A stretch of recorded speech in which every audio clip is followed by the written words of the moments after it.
speaking of survival, What have you I been heard playing? you survived. Oh, we're starting with me. Okay, cool, man. This is Heard you survived Spelunky 2. This has caught me off guard. I've got to get my footage up now. Make a Quote timestamp here. unquote.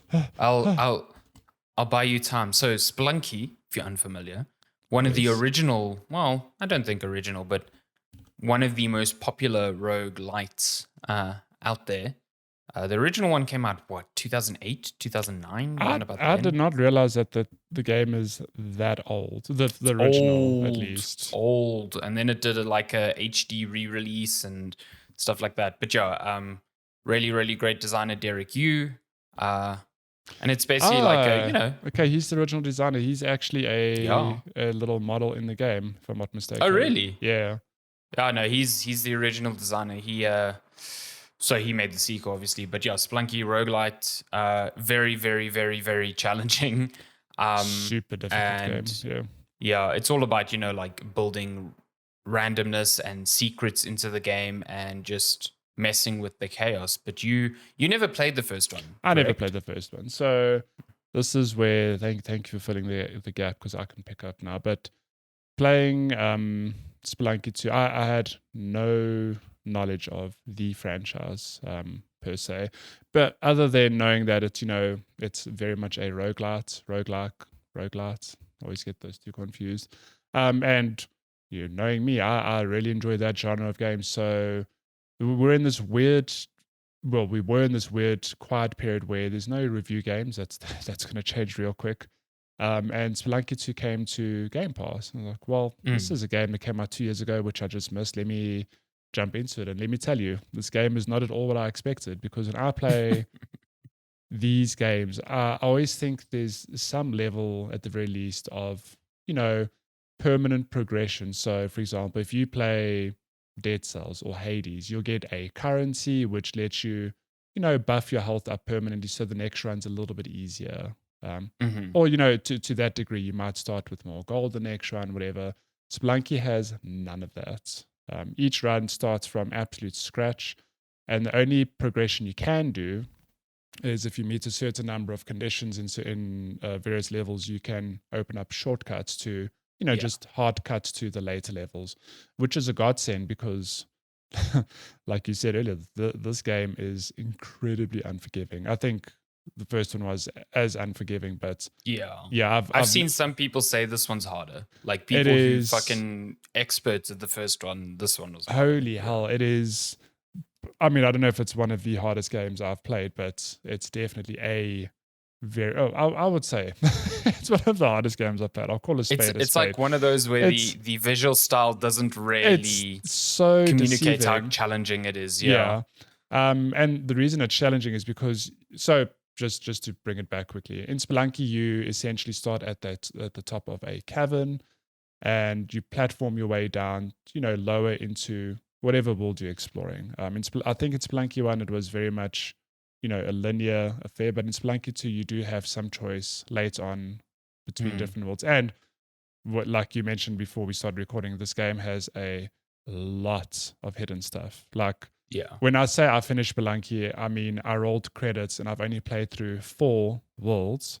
And I went and I looked up. Oh, you're just watching my death. Yeah, there's some bullshit in this game. Holy hell! I played through 4. Oh, sorry, video viewers. Let me just segue here quickly. Do you see? I just opened up that crate and I got a shotgun. Yes. Okay, this is after like 16 hours of playing. I've never had a shotgun in a crate. Now, while you're watching, I want you to pay attention to the amount of crates in this spawn with just loot and stuff. I don't know what happened, but I got very lucky on this run. Now I'm trying to throw the shotgun down. It's great. I'm not winning. So yeah, I've only played 4 of the game's 16 worlds, which I only discovered after rolling credits. I was like, cool, I've finished this game. I know there's way more to explore and do, but what hidden content is there? And then I realized I've played 18 hours.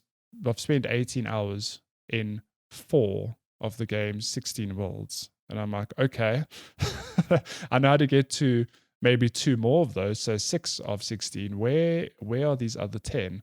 And yeah, I think that's where the appeal of this game comes in, and that when you play it enough, you really have to spend a lot of time grinding out, getting a feel for the platforming, which can I say is fantastic. It's pixel perfect. The movement is good. It's quick. You get a feel for how far you can jump, what you can and can't do, and very seldom, will you well, if ever, will you blame the game, saying, "Oh, the game really screwed me with that jump." Like it's your fault if you die. Yeah, I'm shocked you haven't tried to kill the shopkeeper yet. Oh, I did plenty. Don't you worry. So yeah, but the game has a lot to explore and unlock, which I mean, I'm going to put it to bed for now, but yeah, what a game. It just took me by surprise. And like I started it last week and I poured a good 16, 18 hours into it because I was just so hooked. Jeez. It really, I came back to like every evening, put in a few hours. And as difficult as it is, I just could not stop playing it because despite being challenging, like any good game, it'll, it very subtly teaches you how to get through things, and you learn as you play, obviously. There's definitely a sort of like language to it that exactly, yeah. It doesn't tell you. It only comes through, wow, you just murdered that turkey. Holy crap. I needed the health. We'll get to that. You learn it through subsequent like plays. So like your first few hours are all very exploratory. Like you don't actually know what's going on. Yeah. I've only played a little bit because I haven't had time to really dedicate, myself to it. But I've watched a lot of people playing it. It's like one of the games that I love watching people stream because it's just so frenetic, and like a good run can turn to a bad run so quickly, like literally in the space of a few seconds. Yeah, so. I've had things where like I've got 5 health bars and whatever, and then something shoots me, I fall off the ledge. Another enemy attacks me, I fall off the ledge again, I land in lava. I'm like, this is some bullshit. But I think the genius of this game is that runs are very quick. So like if you play a Hades or Dead Cells, so I keep using those two as examples because I think that's two roguelites that a lot of people have played. Yeah. I mean, when you're new to the game, a run will take 5-10 minutes, but as you start figuring it out, a good run in Dead Cells takes like under an hour, and in Hades, anywhere from 20 minutes to 40 minutes, depending how fast and good you are at the game. In Spelunky, like when you do a run, you'll die in a minute or in 5 minutes, but like it's never more than 10 minutes, it feels like. Things are just very quick. I mean, I guess if you were to do the game from beginning to end with no shortcuts, even that, if you speed through it, it'll take, I'd say like 10 minutes. You can really do it quickly. I mean, and that was my strategy at many points when I was just stuck in a world. I'm like, oh, I need to get to the end quickly to meet this condition to, unlock the shortcut. And you'll be shocked at how quickly you can get through them. Depending on the randomness and how good you are at platforming and that sort of thing. But yeah, what a fantastic game. It's just so well designed. And I think why people really love it so much, outside of, all the cool design things and platforming we've mentioned, is that the game's designed with a whole lot of items that can interact in different ways. And I think that is key to unlocking a whole lot of, the worlds that I've missed. So for example, I've since looked this up, but in World 1, I know in the one room, it'll spawn a key item, which I never knew what to do with. I always picked it up as like, I have no idea what this does, cool, whatever. But then you have to take this item to the next world and put it on a pedestal, which triggers something else. And then that's the level of, interactivity in digging into these Easter eggs. But outside of that, you mentioned earlier, I just murdered that turkey. The game's got a lot of decisions that you have to make very quickly. So if you're watching the footage now, I'm riding a turkey because the turkey acts as a shield, it gives you a double jump. If I get hit, the turkey takes the damage, not me. Like I'll get knocked off, but I'm not going to lose a heart.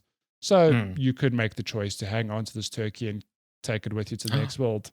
But like you just saw now, I was like, my health is low. I'm going to drop a bomb and turn it into a delicious meal to replenish a heart. So there's a lot of these little decisions happening as well. The bad guy, you like opened up a coffin and like a dude ran out and was trying to kill you, and now he followed you to the next world. It's an ally. He's helping me. I thought he was trying to kill you. No, so he helps and he attacks enemies. Oh, he's dying down there. I don't know what's going on there. They're not great. R.I.P. man. Yeah. One of the conditions. I'm sorry, one of the conditions I mentioned earlier was escorting one of those NPCs to the bottom of a wall. That I was like, oh god. Oh my god. Yeah. No. It was I think that's why I enjoy watching it, because watching people who play like hundreds of hours of this, they do things and they find things that are just like, to me, fascinating to see, like all these possibilities in game. And there's a great documentary, No Clip actually, Daniel Dwyer's documentary series. He did a series of videos which were about secrets in games, and one of the people he speaks to is Derek Yu. Oh, awesome. And just the amount of thought that has gone into every little thing. He was obviously talking about Spelunky 1 at that point, because Spelunky 2 wasn't even announced yet. Yeah. But it was like him and the lead programmer fought about the number of starting hearts for like years. Like they were like, should it be 3? Should it be 4? Should it be 3? Should it be 4? And it's like, it seems like such a trivial thing, but it's those little decisions that create such a delicate balance in this game, that makes it as interesting and as fun as it is. So yeah, there's a lot of thought to like everything in here. It's not just random. Even the procedural generation, it's done in a way it's so smart. Yeah, it's very seldom you join a world and you go, oh, I just got a bad spawn here. Like there's no such thing in Spelunky. There's always a way out. There's always a solution. And you have one thing I didn't mention is that you the only tools you have in the game really outside of what you pick up is you have bombs to open up, a couple blocks, and little grapple ropes that you can shoot up and climb. And you always start with a handful of those. And even that's just like, oh no, I spawned in like a somewhat closed area, or it's difficult to get out of here. I at least have tools to, get around it. But it's interesting you mentioned... Oh God, look at those fluid mechanics. Oh my Lord. Good Lord. It's interesting you mentioned the health, because I did think about it quite often that 4 health bars is a very strange number to start on, because, 3 is usually the round number that a lot of... that appears in a lot of games. If there's a boss, you need to jump in its head 3 times, or you've got 3 health bars. But can I tell you, having 4 is... I honestly can see that it's a very intentional decision, because it's almost like a freebie of like, you might get unlucky. It's fine. You lose a bit of health, but you still have 3. So look at this platforming. And all this lava. I mean, all these liquid mechanics of like lava. Oh, there's the death. Oh wow. They're all new. They weren't in the first one. Okay. So yeah, this game is great. It's definitely not for everyone. Like I said, I haven't played much because I actually struggle with this game, but I fucking love watching people play it. That's why I was like hoping you would stream it, because I was like, I'll definitely come back, because it's one of those games where, like I said, I've rolled credits, but there's still so much to do in this game. There's plenty of content to unlock. But yeah, I've just had a great time watching your gameplay here, like just watching all the shit that you do, and your clutch like jumps everywhere. Oh my God, look at that. You see? So good. Thank God I recorded footage last night, so not when I first started playing the game, because it looks a lot different. You'll notice like I'm a lot quicker now. I'm very mindful of what's going on around me. When you start the game, you can tell you've understood the language of this game now. Like, so yeah, it's very, very evident you've played this for a while, because like it's very clear when you've started this game, you're slower, you're less cautious as well. So exactly. Like you don't look down before you drop. The number of arrows that murdered me from these hidden traps. Holy shit! Look at me now, dropping that grapple rope like a boss. Yeah, it's all. That's what it is. And unlike you keep talking about Dead Cells and Hades, but those 2 games are very much games where, or maybe not Dead Cells, but I feel like you're encouraged to kill everything. That's your means of progression. Spelunky is not that. Spelunky is like avoid danger as much as you can. Exactly. And Spelunky is also what I didn't realize is that it's really a platformer. Yeah, like it is. Dead Cells and Hades, it's a thing of, you get weapons and then you get damage buffs and so when I came into Spelunky, starting with my whip, I was like, oh, maybe I need to kill everything in this level. Yeah, I'll do more damage, or maybe at some point I'll be able to boost my starting hearts, whatever. But when I realized that none of that happens, I was a bit like, okay, this is impossible. But having put in a lot more time. It's 100% intentional, and you get it. Like if you play enough, and look, it's a grind. It's a very difficult game, like you said, not for everyone. But when it clicks, you start to realize, damn, this is a very, very smart, well-designed game, and it is a lot of fun to play. Here we go. Let me look at me double up these turkeys.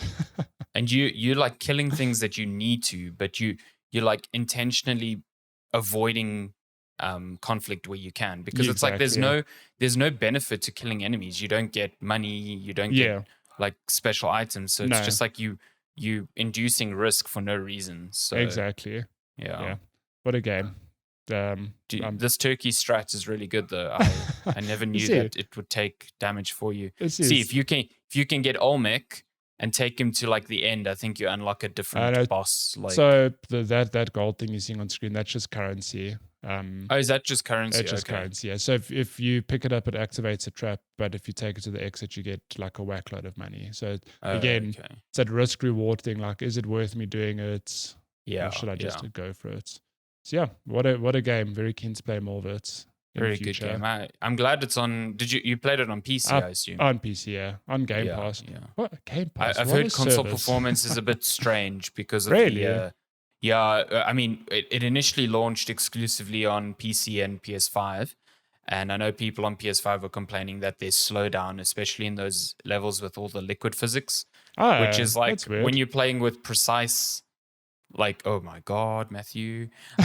When you're playing with preciseness like this, any little bit of slowdown can like lead to a very quick death. So it's not ideal. You know, I don't know if they fixed it since, but that was just something I noticed. So it's also on Switch now.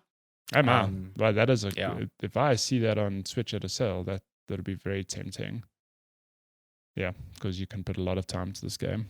And what's cool is that if you pick it up on Switch, like you said, because there's no permanent progression, there's no grind to get back to where you were. You just understand the game. So it's not like a Hades where if you restart that, it's like, oh God, I need to unlock all these weapons again. And no thanks.